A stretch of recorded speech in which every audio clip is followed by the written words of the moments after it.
Castela e León decide arestora o seu futuro. Hai unha hora pecharon os colexios electorais e comezou o escrutinio e as primeiras enquisas a pé de urna dan como gañador o Partido Popular de Alfonso Fernández Mañueco.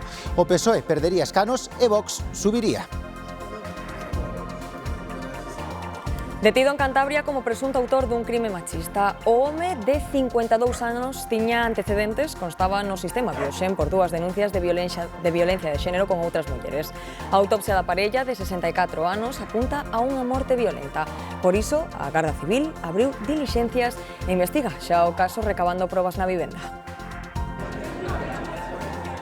E chegou o día, quedan só unhas horas para a Gala dos Óscar 2026, unha cerimonia na que o cine español ten protagonismo, pero tamén o galego. Sirat, de Oliver Laxe, podería conseguir a estatuíña, está nominada a mellor película estranxeira e a mellor son.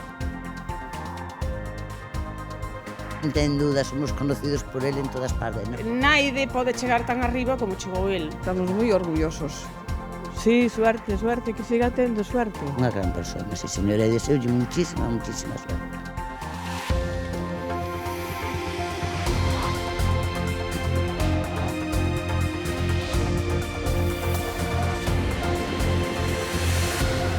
Boas noites. Hai unha hora pechaban os colexios electorais en Castela e León. Imos coñecer como vai o reconto de votos, David. Sí, pois son case as 9 en punto da noite, o escrutinio electoral en Castela e León, que, como dicimos, está en marcha. E imos con ese reconto completo do 17% escrutado. Esta sería a imaxe do hemiciclo en Castela e León. É pouco significativa polo momento, como dicimos, con ese 17% escrutado, pero o Partido Popular gañaría as eleccións cunha suba de 6 escanos, aínda que non son suficientes, pero unha maioría sen pactos, que está este ano nos 42 escanos. Despois temos o Partido Socialista, que pasaría dos 28 a 25, perdendo 3 asentos, e temos tamén unha tímida suba de Vox que pasaría dos 13 aos 16, que novamente volven subir, como tamén ocorreu nas eleccións de Extremadura e de Aragón. Unión do Pobo Leonés perdería un dos seus 3 deputados. Por outra banda, quedaría por Ávila e Soria Ya, que quedarían con tan só un escano. Podemos podería perder aquí a súa única representación que tiña neste hemiciclo, como tamén Ciudadanos.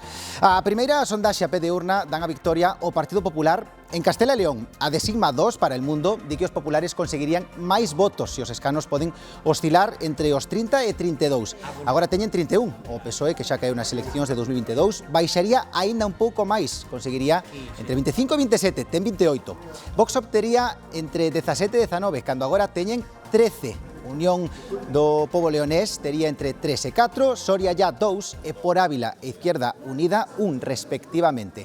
Unidas Podemos desaparecería das Cortes de Castela e León, agora ten un escano.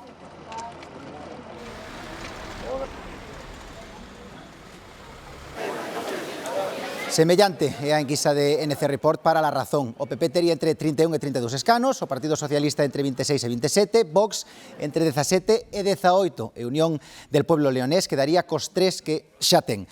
Soria Ya baixa de 3 a 2 e Izquierda Unida mantería o escano, como por Ávila.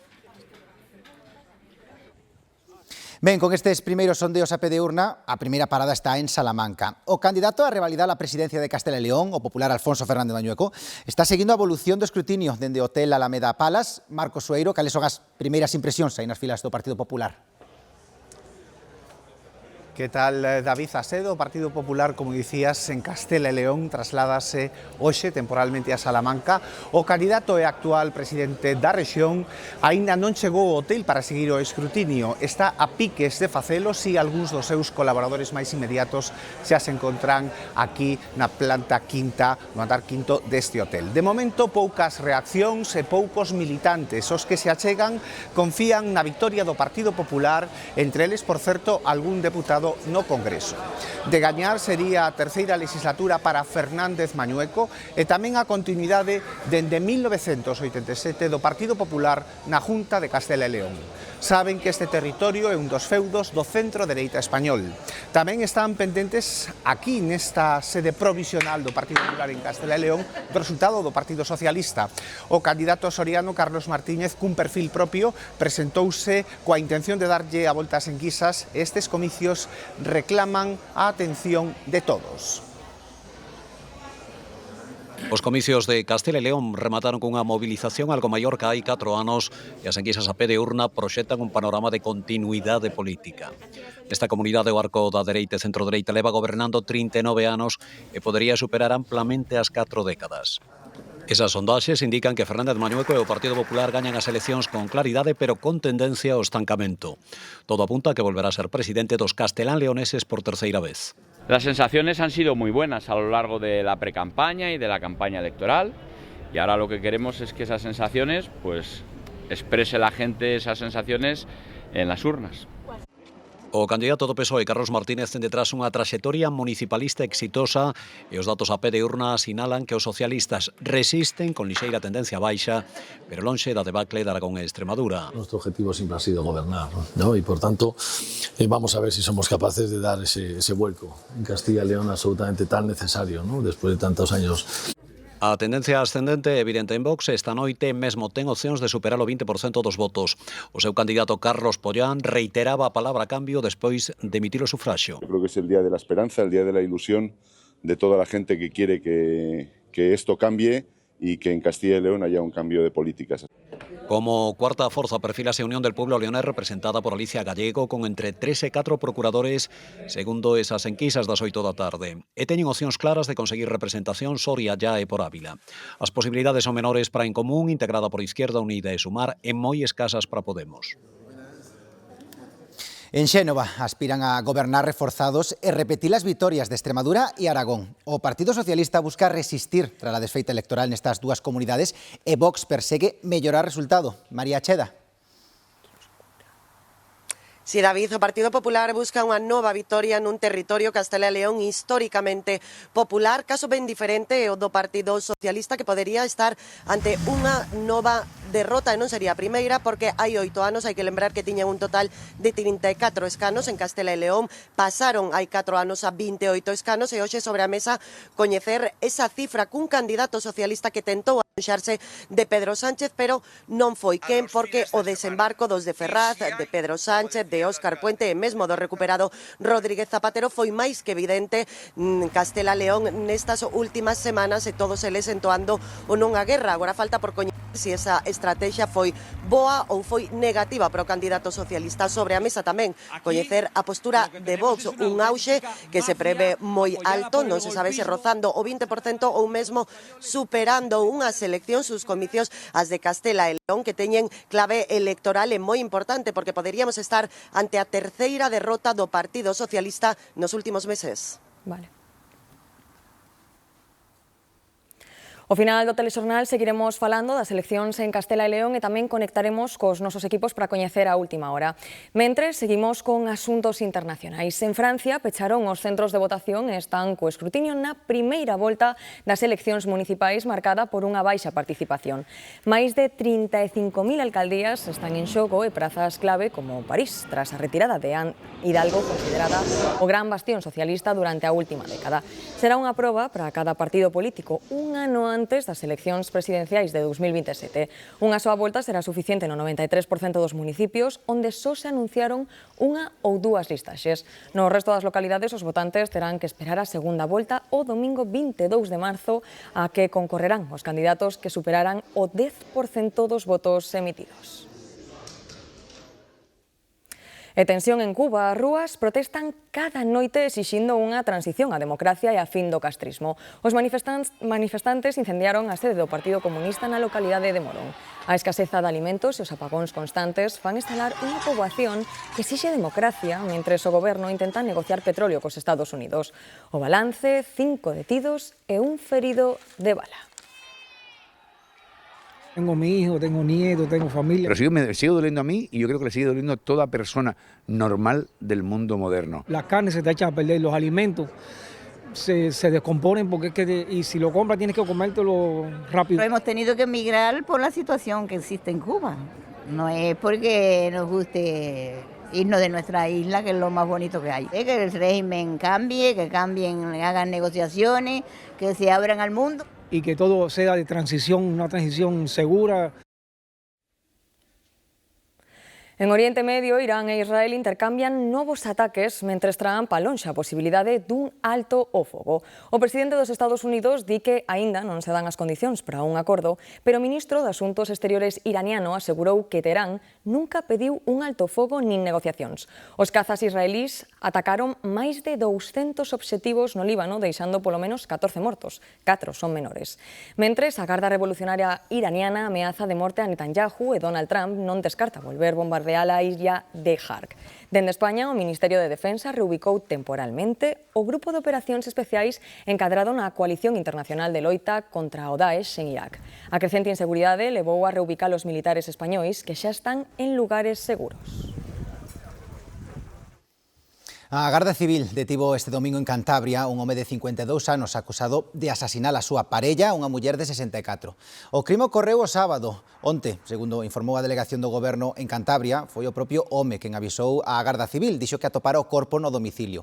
A autopsia confirmou que a muller morreu de xeito violento. O detido tiña antecedentes por outros casos de violencia machista. No que vai de ano, 11 mulleres foron asasinadas polas súas parellas ou exparellas en España. Gardacostas de Galicia socorreu esta tarde unha embarcación deportiva que quedou a vaga preto da illa de Tambo. A lancha, con 3 persoas a bordo, lanzou alerta pouco antes das 3 da tarde, tras quedar sen propulsión. O Servizo de Gardacostas mobilizou a embarcación auxiliar de rescate do buque Ría de Vigo. Remolcou a lancha cos seus 3 tripulantes ata o porto deportivo de Ponte da Barca en Pontevedra. Hola, boas. Son vostedes os que chamaron? A Policía Local de Boiro está a investigar o atropelo dun mozo no centro da vila na noite do sábado. Dende o 112 informan que varias persoas viron como o coche implicado marchaba do lugar mentres o mozo quedaba ferido, en estado inconsciente, segundo precisaron algunhas testemunhas. O accidente aconteceu nun paso de peóns diante do concello e o mozo tivo que ser trasladado ao Hospital da Barbanza. Pouco despois, outros alertantes avisaban de que un turismo cun golpe no parabrisas estaba estacionado preto do cemiterio. A Policía Local, como dicimos, está a investigar os feitos. O que o collera ou aquí o que o collera, pois se derá a súa. Así como foi un chavaliño de 6, 7 anos, pode ser teu fillo. Entonces non ten calificativo esa persona. Un bombeiro quedou ferido nun brazo en Boborás cando traballaba na extinción dun incendio nunha casa. En Nigrán, outro lume calcinou 2 coches nun garaxe particular.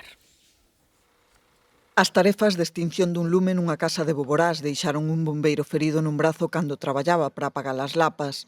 O lume prendeu na planta baixa e calcinou un coche, ademais de provocar danos importantes na vivenda. Hubo tanta carga de temperatura que o propio bloque da planchada cedeu e as viguetas incluso doblaron un pouquiño. Entonces non se pode entrar ahora mesmo a vivenda. Terá que valorar un arquitecto a ver o que se pode facer con esta vivenda. Os propietarios non estaban no seu domicilio, polo que ninguén máis quedou afectado. En Nigrán tamén arderon esta noite 2 coches no lugar de Montelourido por causas que se descoñecen. Había bastante carga térmica en un garaje a 3 paredes y estaban los coches totalmente ardiendo de forma violenta y bueno, el resultado quedó los 2 coches ambos calcinados totalmente. A Garda Civil investiga tamén un conato de lume na porta da vivenda que non chegou a estenderse. E ás 2:30 desta tarde os bombeiros de Mugardos e do Parque do Eume evitaron que o lume que prendera nun alpendre anexo chegara ata esta casa no lugar de Río Cobo, en Neda. No recinto da vivenda había varios animais que non sufriron danos importantes. 3 persoas feridas, cortes de luz e de estradas son as consecuencias do temporal de vento que se vive en Cataluña. O teléfono de emerxencias recibiu máis dun milleiro de chamadas en Girona, principalmente pola caída de árbores. O sistema de emerxencias mantén alerta vermella o terzo norte da comunidade. A caída de árbores e valos sobre as vías do tren tamén obrigou a cortar o tráfico ferroviario da liña de Rodalíes en media distancia, polo que se estableceu un servizo alternativo por estrada. Esta borrasca que está afectando o leste da península está deixando numerosas incidencias, especialmente na illa balear de Menorca. Dende este mediodía permanece activa unha alerta vermella meteorolóxica por fortes ventos que xa deixou máis dunha trintena de incidencias nesa zona. Os equipos de emerxencias tiveron que atender a caída de árbores, balos, colectores e mesmo planchas metálicas. No Porto de Mahón rexistrouse unha onda de 13 metros de altura e os refachos acadaron os 120 km por hora no sueste da illa. A actividade marítima estará cancelada ata mañá, cando está previsto que se desactive o aviso. Ben, en contraste con esta situación, en Galicia volveu saír o sol por uns días. Si, estamos ante un dos invernos máis chuviosos e xa non estábamos acostumados ao sol, pero si volveu. Ademais, as temperaturas poderían chegar aos 20 graus. Xoel Rodríguez. Sí, tempo, dende logo, compañeros, bastante máis amable para comezar aquí a última semana deste inverno que pasa por ser tamén, como dicíades, dos máis chuviosos que se recordan o noveno dende o ano 1961. Este venres comeza oficialmente xa a primavera e, segundo as previsións, vai ser tamén máis calorosa do habitual, temperaturas que xa vamos ver a partir de mañá, 20 graus, por exemplo, en Lugo, tamén en Pontevedra, aquí en Santiago, 24 poderán achegar marcar os termómetros no caso de Ourense. A previsión, xa saben, con detalle no espazo do tempo. Os galegos de chuvia entendemos bastante, entonces tamén nos gusta un pouquiño o sol. Bueno, encantada da vida. Todo mellora, con o tempo todo mellora. Ver isto así é como sentir que o verán está máis preto. O ano pasado en esta fecha tamén houve temperaturas altas. Este entorno de Samil, que é maravilloso, que non sabemos ben o que temos aquí, é unha gozada vir por aquí a pasear. O turismo foi un dos asuntos que se trataron na reunión que mantivo Alfonso Rueda co novo embaixador do Uruguai en España. Para promover as rutas xacobeas no país latinoamericano vanse celebrar este ano varios eventos culturais. Rueda e o diplomático tamén analizaron o impacto do acordo Unión Europea-Mercosur en Galicia, onde temos case 300 empresas que exportan ao Uruguai. E falaron, ademais, do conflito entre o estaleiro vigués Cardama e o goberno uruguaio, logo de que Montevideo decidira rescindir o contrato para a construción de dúas patrulleiras. E moi atentos, están pendentes das prazas nas Galiñas Azuis, porque mañá poden ir preparando o papeloiro. O martes abre o prazo. Ata o 7 de abril poderán facer as solicitudes para algunha das escolas infantís de titularidade autonómica. Este ano, ademais, hai novidades. Ten máis datos Alejandro Álvarez. Sí, pois a principal novidade será un aumento na baremación no caso das familias nas que os dous pais traballen. Tamén do mesmo xeito aumentará para as familias monoparentais nas que o único proxenitor tamén o faga. Mañá no Dova saen publicados todos os detalles, como por exemplo prazos de matrícula e tamén prioridades para as víctimas de violencia de xénero. En total serán 10.500 as prazas ofertadas en todo o territorio dunha ensinanza que vai dos 0 aos 3 anos e que por quinto ano consecutivo será totalmente gratuita. E vostedes, como pagan as súas compras? En efectivo ou con tarxeta? Os hábitos de pago seguen cambiando. Cada vez empregamos menos cartos e máis as tarxetas ou os teléfonos móviles, mesmo cando temos que facer compras pequenas. Os galegos usan cada vez máis os medios electrónicos para pagar no canto de billetes e moedas. Con todo, Galicia é das comunidades onde máis se recurre o efectivo e con convencemento. E así o comprobamos desta vez en Padrón. É un efectivo. Por qué? Porque para mí é máis cómodo que a tarjeta. Eu prefiero cash. Hai que promover o efectivo, porque mira, no banco tamén controlan todo, onde gastas, onde non, saben toda a túa vida. Mais dende hai anos o uso de medios electrónicos como as tarxetas é imparable. 6 de cada 10 galegos xa se emprega de xeito habitual. Uso mal a tarxeta. Non teño que estar pendiente de ir ao caixeiro, de ter en efectivo. Eu collo a tarjeta, que para tomar un café, pois ca tarjeta. Foi a máis, sobre todo xente nova, que, bueno, que de querer pagarse 22 céntimos con tarjeta, eso é inviable. Por suposto, os medios de pago tamén dependen do lugar onde se faga a compra. Cando veño ao mercado, normalmente sempre pago un efectivo, é raro que use a tarjeta. Agora, cando vou ao supermercado, cando vou ás tiendas, sí que pago sempre con tarjeta. A idade tamén é importante, canto máis novo, máis probable que use o teléfono móvil como medio de pago. Porque é bastante máis cómodo, teño xa todos os datos metidos no teléfono e simplemente con collelo e darlle un botón xa pagas. Mas en situacións excepcionais como o apagón de hai un ano, os partidarios das moedas teñen as de gañar. Cando marchou a luz, se non tiveras en efectivo, como facías? Eu tranquilo porque eu tiña os cartiños no bolsillo.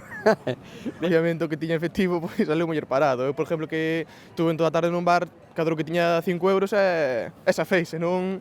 E en todo avance tecnolóxico, o sentido común que non falte. Como conforme está ahora, en este momento, todo, me parece a min que non vai haber nin cartos nin tarxeta. Acaba de rematar en Vigo o Motor Ocasión, un salón de coches usados onde os concesionarios oficiais da zona poñen a disposición do público unha gran oferta de coches con condicións e prezos especiais. Hainos dende 7.000 euros, ben, ata 200.000 euros. Raquel Gandoi. Hai unha semana contábamosles desde este mesmo IFEBI que no sector do vehículo novo a tendencia ia polos híbridos enchufables e a perda dos prexuizos polas marcas asiáticas. Hoxe, desde este Motor Ocasión Vigo, repetimos unha parte daquel discurso porque nestos 5 días de salón gañaron protagonismo os fabricantes chineses. Pero hai que engadir que moitos compradores están buscando coches de gasolina que non suban moito dos 15.000 euros. O coche máis barato da mostra, un Citroën C3, vendeuse por case 8.000 euros e o máis caro, un Porsche 911 GT3, non se vendeu e segue costando máis de 209.000 euros. En todo caso, unha boa ocasión esta para os que buscan coche con disposición inmediata e queren comparar distintos prezos nun único espazo.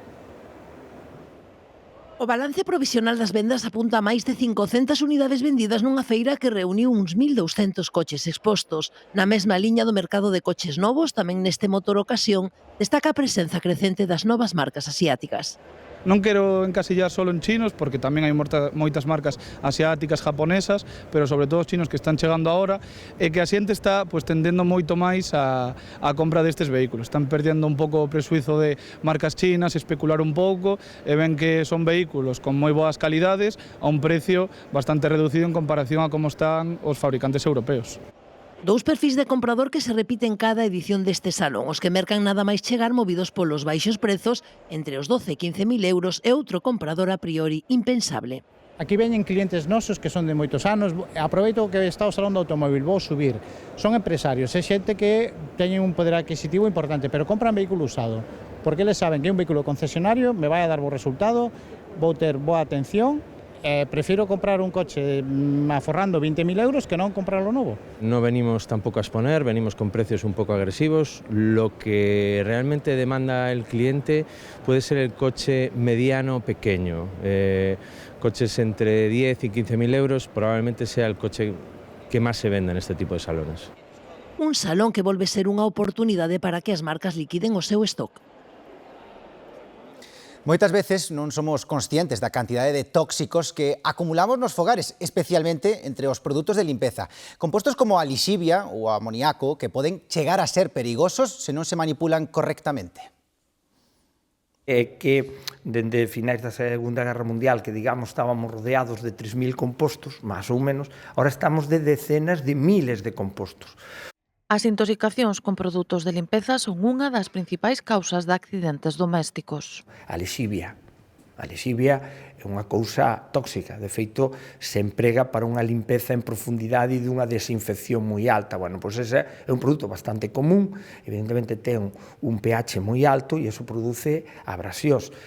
Por iso é moi importante ser conscientes de como debemos manipular e almacenar con seguridade estes produtos. É o que hai que poñelo sempre nun sitio seco, isto é a primeira cousa. 2, non ao alcance de calquer persoa, isto é moi importante, porque automáticamente se poden producir, e logo separar nos estantes en función dos que teñen, os que poden ser xa por contacto á pel abrasivos ou os que son por inxestión. A boa nova é que existen cada vez máis alternativas de produtos de limpeza libres destas sustancias preocupantes e que son igual de efectivos. Para atopalos nas tendas temos que buscar a etiqueta Ecolabel, un selo avalado pola Comunidade Europea que garante que os produtos que levan teñen un menor impacto negativo para a nosa saúde e tamén para o medio natural. Xa arrancou en Galicia a tempada de pesca fluvial con máis de 14.000 kilómetros de ríos en coros para poder realizar esta actividade deportiva. Nesta primeira xornada, a conselleira de Medio Ambiente estivo no Couto de Chaián, en Trazo. Ángeles Vázquez salientou que este ano haberá unha axuda de 2.000 euros ás entidades colaboradoras de pesca que teñan convenio coa consellería. Vázquez tamén destacou que hai 48.500 pescadores con licencia. Hai que ser. Mira, É unha boa nova é que este ano temos 752 máis que na temporada anterior. Deses, o 50% non teñen que pagar ningún tipo de licencia, xa que tanto os maiores de 65 como os menores que se incorporan para que haxa relevo xeracional, pois a Xunta decidiu que tiñan que estar exentos de esas tasas. As confrarías de Semana Santa de Viveiro traballan estes días arreo para que todo este perfecto para unha celebración da Semana Santa, unha das máis senlleiras de Galicia declarada de interese turístico internacional. Son moitos os detalles que preparan estes días as confrarías de Viveiro de cara ás procesións da Semana Santa, dende os ensaios das bandas que acompañan os pasos ata planchar os centos de traxes dos confrades. Que agora xa estamos na recta final dos últimos preparativos, brillando candelabros, acabando de poñer todo o ropero ao día, labores de costura, labores de limpeza, sobre todo eso, xa nunha semana e pico, pois xa os últimos preparativos dos últimos montaxes.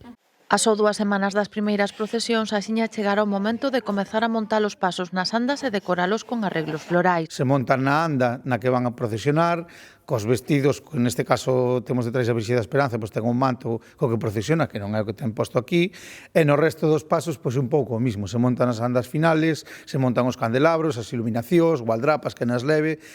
Coidan o mínimo cada detalle para que as imaxes luzan o mellor posible nunha Semana Santa en que 8 irmandades sacarán á rúa 39 pasos acompañados de 3.500 confrades, unha celebración declarada de interese turístico internacional que atrae cada ano milleiros de visitantes.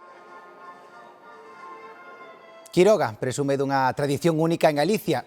O seu aceite, durante a fin de semana houbo degustacións e cociña en directo, tamén chefs afamados e ata un congreso sobre as oliveiras autóctonas. O Concello lugués de Quiroga celebrou esta fin de semana a 26ª edición da Mostra do Aceite. Me parece importante todo o que sea promocionar un produto como pode ser o aceite neste caso. Nos últimos anos, nesta zona da Ribeira Sacra, aumentaron as plantacións de oliveiras e rescatáronse moitas centenarias. Funcionan 5 almazaras e 7 colleiteiros que elaboran un aceite virxe extra, especial para tomar en cru. O sea, que non ten nada que ver con aceite dun supermercado. Esta é unha calidad de aceite toda de oliva virgen extra.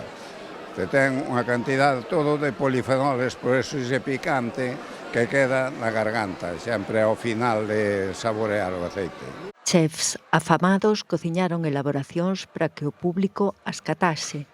Ya hemos comprado los tickets para probar todo lo que nos den.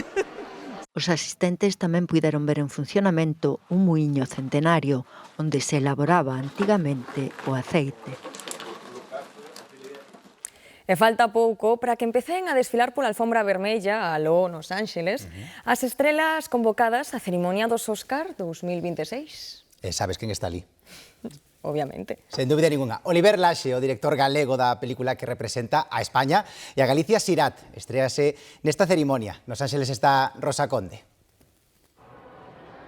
A alfombra vermella xa espera os seus protagonistas. Podedes ver como están agora mesmo cos últimos preparativos. É unha curiosidade. Durante toda a noite, equipos de limpeza pasarán cada 15 minutos con enormes rodetes adhesivos para que ningunha mota de pó estrague o desfile das estrelas. Por aquí pasará tamén o equipo de Sirat. Oliver Laxe contábame algo curioso. Nunca viu a gala e quizá esa sexa a beleza do momento. Alguén que xa máis sentou fronte ao televisor ou se vivia desde dentro. O seu percorrido cheo de paciencia, talento e verdade podería culminar esta noite cun Óscar entre as súas mans. Oxalá, grazas Rosa. E onde esta noite non van dormir é en Navia de Suarna. Alí os veciños de Oliver Laxe estarán moi atentos nunha noite que, saia o que saia, será máxica. Ao chegar a Navia, imos ao Bar de Carmen. Aquí coñecen ben a Oliver Laxe. Aquí toma café e charla cos veciños. Por iso tamén aquí é onde se notan máis os nervios. El para estar ali xa gañou, E bueno, volverá, Volverá a chegar ali. O sea, que fará outra e volverá a levar os Óscar. Temos moita ilusión, e espero que lle dé moita suerte, Se non consigue nada, xa conseguiu moito, a película impactou moito. É o sentir de todo o pobo, que xa gañou coas 2 nominacións porque xa fixo historia. Lo importante es que esté él allí ya, o sea, que esté su película allí. Claro. Estamos moi orgullosos. Orgullosos tamén porque Oliver Laxe é o seu mellor embaixador. Veixo moi buena persona, fixo moito polo pueblo, axudou moito. Eu tamén participei na súa película de O que arde. Es muy sencillo, muy majo y las películas que hace son originales y de calidad. Antes de que as súas películas cheguen ás salas, vense aquí, na Praza do Pobo. Cuando presentaron la película acá se llenó de gente para verla y bueno, a todos les gustó mucho. Primeiros que vimos fomos os naviegos. O sea que é moito de agradecer. Non, unha gran persona, sí, señora, e deseulle muchísima suerte. Non parte como favorito, pero aquí confían en que, a lo menos, veña cunha das estatuillas. Que gane, hombre. Sí, y la película está moi bien. Pero ojalá que gane. Será outra noite en vela pegados ao televisor nunha noite máxica para o cine galego. Pois cando son as 9:28 da noite, volvemos neste punto co escrutinio electoral en Castela e León. Como poden comprobar tamén durante todo este telexornal, teñen un código QR aquí na súa pantalla, na marxe dereita, onde teñen toda a información na nosa páxina web en g24.gal. Desta hora, vemos que está escrutado máis do 50%. Esta sería a fotografía que temos das Cortes de Castela e León tralo 15M. Vemos que o Partido Popular conseguiría 2 escanos máis, situaríase en 33. Ollo porque aquí o Partido Socialista, algo que non aparece nas enquisas, sumaría 2 asentos máis conseguindo os 30 escanos. Vox, subida tímida, consegue un asento nas Cortes de Castela e León. Despois, Unión del Pueblo Leonés mantería eses 3 escanos. Por Ávila tamén mantería o seu escano e Soria ya sí que baixaría bastante dos 3 a tan só ese escano. Aquí perderían a representación, tanto Ciudadanos como Podemos e tamén Izquierda Unida Sumar, que ademais nesta convocatoria van por separado. Volvemos neste punto, o tel onde o candidato ao Partido Popular e actual presidente de Castela e León fai o seguimento minuto a minuto dos resultados. Ali está Marcos Sueiro. Como está o estado de ánimo, Marcos, por aí?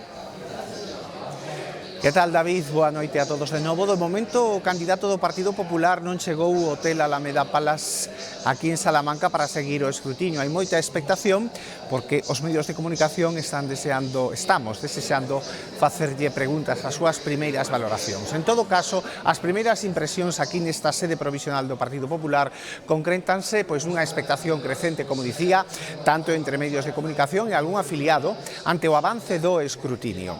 Os que se achegan confían nunha victoria rotunda do Partido Popular, entre eles algún deputado no Congreso. De gañar, sería a terceira legislatura para o actual presidente, para Fernández Mañueco, e tamén a continuidade dende 1987 do Partido Popular na Junta de Castela e León. Saben que este territorio é un dos feudos do centro-dereita español. Este territorio, esta rexión, tamén é un laboratorio do que pode pasar no conxunto do Estado. E aquí tamén están pendentes, por iso mismo, do resultado do Partido Socialista. O candidato soriano, Carlos Martínez, cun perfil propio, presentouse coa intención de darlle a volta ás enquisas a estes comicios, polo que se reclaman a atención da Dirección Federal do Partido Socialista e da Moncloa. María, contanos. Pois si, Marcos, que ten todo isto clave nacional precisamente porque estaríamos ante a terceira victoria dos de Núñez Feijóo, primeiro Extremadura, logo Aragón e agora Castela e León. Non só a victoria de Núñez Feijóo, senón a terceira derrota de Pedro Sánchez. De feito, o desembarco de Sánchez estas últimas semanas e de prácticamente boa parte de Ferraz en Castela e León foi máis que notable, máis que evidente, entoando ese non á guerra, pero a estrategia non saiu moi ben nin a él nin a todo o bloque da esquerda, que volve a caer uns comicios autonómicos máis. Non así Vox, que se agarda un auxe, aínda que igual non tan elevado como era de agardar nestas últimas sondaxes. E todo isto nunha antesala duns novos comicios dos andaluces xa en xuño, cun claro favorito tamén o Partido Popular. Aquí lo que tenemos